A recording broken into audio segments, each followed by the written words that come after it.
धरी की धरी रह गई शहबाज शरीफ की सारी जुगत। पाकिस्तान पर एक बड़ी आफत आ गई है। ईरान अमेरिका की दलाली में क्या पाकिस्तान बेहाल हो गया है? सब कुछ पता चलेगा इस वीडियो में। नमस्कार, आप देख रहे हैं न्यूज़ 18 का डिजिटल प्लेटफॉर्म। मैं हूं आपके साथ श्रुति श्रीवास्तव। हॉर्मुज स्ट्रेट बंद होने के कारण तेल और गैस की सप्लाई बुरी तरह से प्रभावित हुई, जिसका सबसे ज्यादा असर एशिया की उभरती अर्थव्यवस्थाओं पर पड़ा और पाकिस्तान इस संकट से सबसे ज्यादा जूझता हुआ नजर आ रहा। कई इलाकों में आधे दिन से ज्यादा बिजली गुल रही, जिससे आम जनजीवन बुरी तरह से प्रभावित हो रहा है। विस्तार से आपको बताते हैं। पाकिस्तान इस समय भीषण ऊर्जा संकट से जूझ रहा है। यहां आम लोगों के लिए बिजली किसी लग्जरी से कम नहीं रह गई। लाहौर जैसे बड़े शहर में रहने वाले 52 वर्षीय मोहम्मद रिजवान के लिए बीता एक हफ्ता बेहद मुश्किल रहा। सुबह घर से निकलते वक्त बिजली नहीं होती है, शाम को लौटने पर भी हालात वही रहते। रसोई गैस की सप्लाई भी महज 2 घंटे के लिए मिलती है, जिसके चलते परिवार को महंगे सिलेंडर का सहारा लेना पड़ रहा है। ब्लूमबर्ग की रिपोर्ट के मुताबिक रिजवान कहते हैं, यह हालात हमें पाषाण युग में ले गए हैं। दरअसल हॉर्मुज स्ट्रेट बंद होने के कारण तेल और गैस की सप्लाई बुरी तरह से प्रभावित हुई है, जिसका सबसे ज्यादा असर एशिया की उभरती अर्थव्यवस्थाओं पर पड़ा है और पाकिस्तान इस संकट से सबसे ज्यादा जूझता हुआ नजर आ रहा है।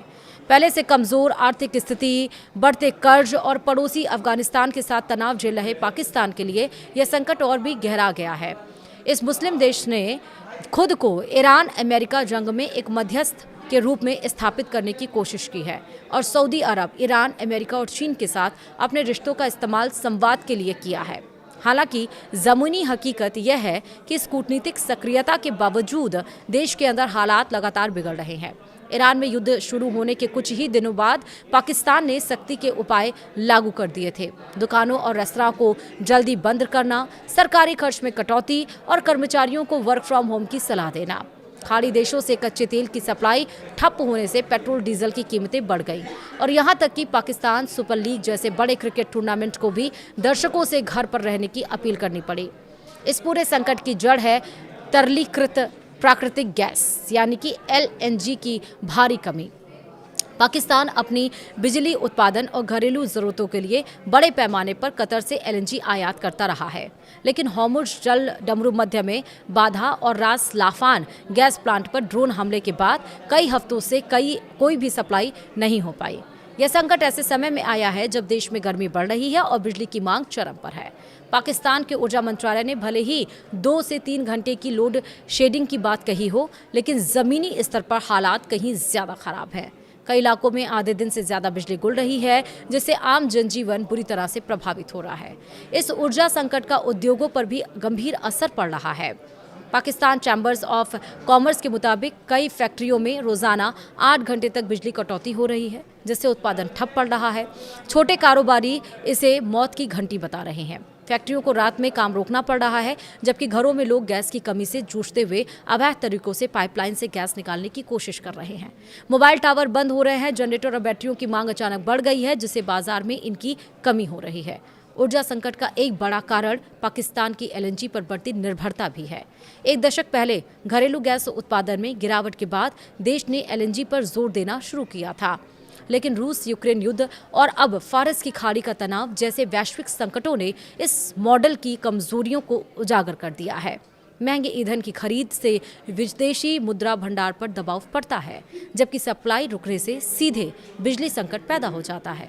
ऊर्जा मंत्री अवैस लेघारी के मुताबिक अगर महंगा ईंधन खरीदते हैं तो बिजली महंगी होगी और विदेशी मुद्रा पर दबाव बढ़ेगा, और अगर गैस नहीं होगी तो लोड शेडिंग बढ़ेगी। इस संकट ने सरकार को मुश्किल फैसले लेने पर मजबूर कर दिए। विशेषज्ञों के मुताबिक पाकिस्तान को अब बिजली उत्पादन और उर्वरक उद्योग के बीच संतुलन बनाना पड़ रहा है, ताकि खाद्य सुरक्षा पर असर न पड़े। देश की बिजली मांग 16,500 मेगावाट से ऊपर जाते ही LNG की जरूरत पड़ती है, लेकिन हाल के दिनों में मांग 18,000 मेगावाट तक पहुंच चुकी है, जिससे हर 500 मेगावाट अतिरिक्त मांग पर 1 घंटे की लोड शेडिंग बढ़ जाती है।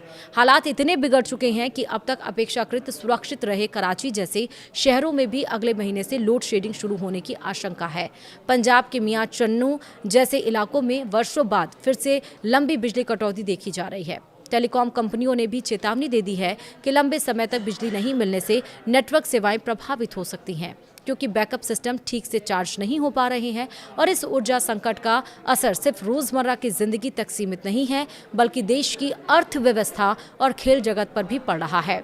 पाकिस्तान सुपर लीग जैसे बड़े आयोजन में दर्शकों की कमी देखी जा रही है और इससे जुड़े व्यापार में 40% तक गिरावट आई है। फ्रेंचाइजी मालिक जावेद अफरीदी के मुताबिक ऐसा लग रहा है कि जैसे हम फिर से कोविड के दौर में लौट आए हैं। कुल मिलाकर पाकिस्तान इस समय एक ऐसे ऊर्जा संकट से गुजर रहा है जिसने न केवल आम जनता की जिंदगी को प्रभावित किया है बल्कि देश की आर्थिक और औद्योगिक गतिविधियों को भी गंभीर झटका दिया है।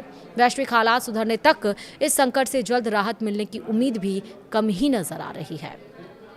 वीडियो में इतना ही। नमस्कार।